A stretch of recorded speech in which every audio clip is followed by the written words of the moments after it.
نحمده ونصلي على رسوله الكريم اما بعد اعوذ باللہ من الشیطان الرجیم بسم اللہ الرحمن الرحیم۔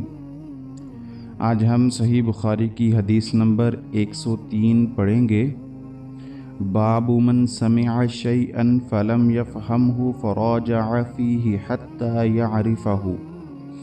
یہ باب اس بارے میں ہے کہ ایک شخص کوئی بات سنے اور نہ سمجھے تو دوبارہ دریافت کر لے تاکہ وہ اسے اچھی طرح سمجھ لے، یہ جائز ہے۔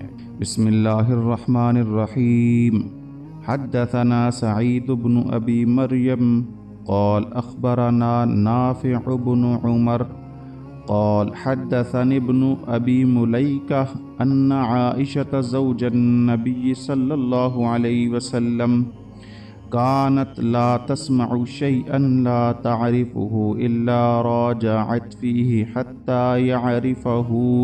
ابن ابی ملیکہ بیان کرتے ہیں کہ نبی کریم صلی اللہ علیہ وسلم کی زوجہ محترمہ سیدہ عائشہ رضی اللہ تعالی عنہا جب کوئی ایسی بات سنتیں جسے سمجھ نہ پاتیں تو دوبارہ پوچھتیں تاکہ سمجھ لیں۔ وَأَنَّ النَّبِيَّ صلی اللہ علیہ وسلم قال من حوسب عذب۔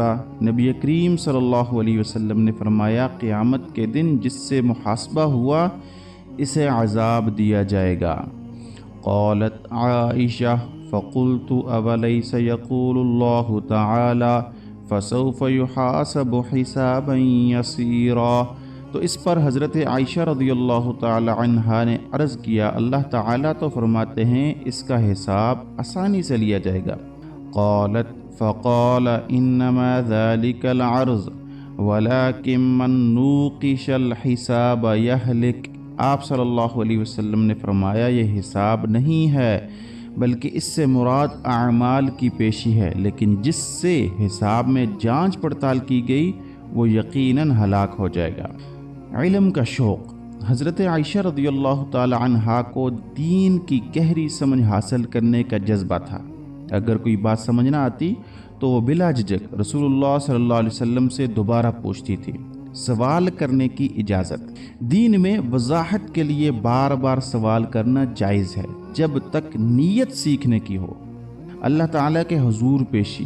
ہر شخص کو اللہ کے سامنے پیش ہونا ہے، لیکن جس کا حساب سختی سے لیا جائے وہ ضرور پکڑ میں آئے گا۔ غلط نیت سے سوالات۔ اگر کوئی ضد یا ہٹ درمی کے لیے بار بار سوال کرے تو یہ ناپسندیدہ ہے۔